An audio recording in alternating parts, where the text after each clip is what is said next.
সুযোগ থাকা সত্ত্বেও নীল ও লাল পাসপোর্ট করেননি বেনজির আহমেদ, ব্যবহার করতেন সবুজ রঙের পাসপোর্ট। এই খবর এখন রীতিমতো হট টপিক। কিন্তু রঙের সাথে ঠিক কি পার্থক্য বয়ে আনে পাসপোর্ট? কেন হয় এতগুলো রং? বাংলাদেশিদের কারো পাসপোর্ট সবুজ, কারোটা নীল, কেউ কেউ আবার লাল পাসপোর্টও পেয়ে থাকেন। কখনো ভেবে দেখেছেন কিসের ভিত্তিতে নির্ধারিত হয় এটি? আর বেনজিরই বা কেন নীল লাল রেখে সবুজ পাসপোর্ট ব্যবহার করতেন? কোন রঙে কি সুবিধা অসুবিধা? দুর্নীতি ও ক্ষমতার অপব্যবহার করে অবৈধ সম্পত্তি অর্জনের অভিযোগে পুলিশের সাবেক মহাপরিদর্শক বেনজির আহমেদকে নিয়ে বাংলাদেশে গত কয়েক সপ্তাহ ধরে নানা আলোচনা চলছে, যে আলোচনায় নতুন করে উঠে এসেছে পাসপোর্টেরই ব্যাপারটি। আর আমাদের আজকের আয়োজনে জানাবো পাসপোর্টের রঙের সাথে বৈশিষ্ট্যের পরিবর্তনের ব্যাপারে। কারা পায় কোন পাসপোর্ট, কোন রঙের কি বিশেষত্ব, বিস্তারিত থাকছে প্রতিবেদনে।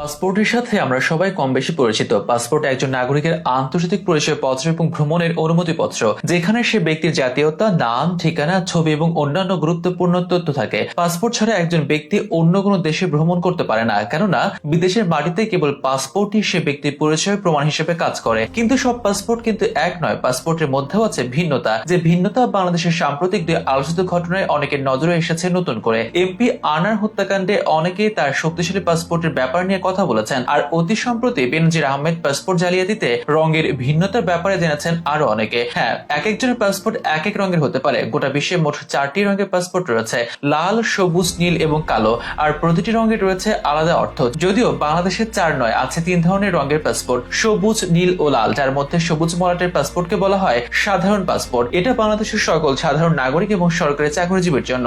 জন্মসূত্রে এবং বৈবাহিক উভয় সূত্রে বাংলাদেশের সব নাগরিকের জন্য এই সবুজ পাসপোর্ট। এটি আন্তর্জাতিক ভ্রমণের জন্য বাংলাদেশের সাধারণ যে কোনো নাগরিকদের জন্য জারি করা হয়, যেমন ছুটি, অধ্যয়ন, ব্যবসা, ভ্রমণ ইত্যাদি। সবুজ পাসপোর্ট বিদেশে গমনের জন্য সংশ্লিষ্ট দেশের ভিসার প্রয়োজন হয়। অন্যদিকে নীল রঙের পাসপোর্টকে বলা হয় অফিসিয়াল পাসপোর্ট। সরকারি কাজে কোনো কর্মকর্তা বা কর্মচারী দেশের বাইরে ভ্রমণ করতে হলে এই অফিসিয়াল পাসপোর্ট ব্যবহার করা হয়। এই ধরনের পাসপোর্টের সাহায্যে বেশ কিছু দেশে ভিসা ছাড়াই যাওয়া যায়। যদিও 2010 সালের আগে এই নীল পাসপোর্ট ছিল না, তখন সবুজ পাসপোর্টের মধ্যে হাতে লিখে সরকারি অনুমোদন দেয়া হতো। এই দুইয়ের বাইরে আরেকটি রং হচ্ছে লাল। লাল মলাটের পাসপোর্টকে বলা হয় কূটনৈতিক পাসপোর্ট, যা বাংলাদেশে কূটনীতিকদের শীর্ষস্থানীয় সরকারি কর্মকর্তা ও কূটনৈতিক কুরিয়ার জারি করা হয়, যেমন রাষ্ট্রপ্রধান, প্রধানমন্ত্রী, মন্ত্রিসভার সদস্যগণ, সংসদ সদস্য এবং তাদের স্বামী বা স্ত্রী। সে সঙ্গে উচ্চতর আদালতের বিচারপতিগণ, পাবলিক বিশ্ববিদ্যালয়ের উপাচার্যগণ, পাবলিক সার্ভিস কমিশনের প্রধান, মন্ত্রণালয়ের সচিবগণ এবং বিদেশে বাংলাদেশ মিশনের কর্মকর্তারা লাল পাসপোর্ট পান। লাল পাসপোর্ট যাদের আছে তাদের বিদেশ ভ্রমণের জন্য কোনো ভিসার প্রয়োজন হয় না। তারা সংশ্লিষ্ট দেশে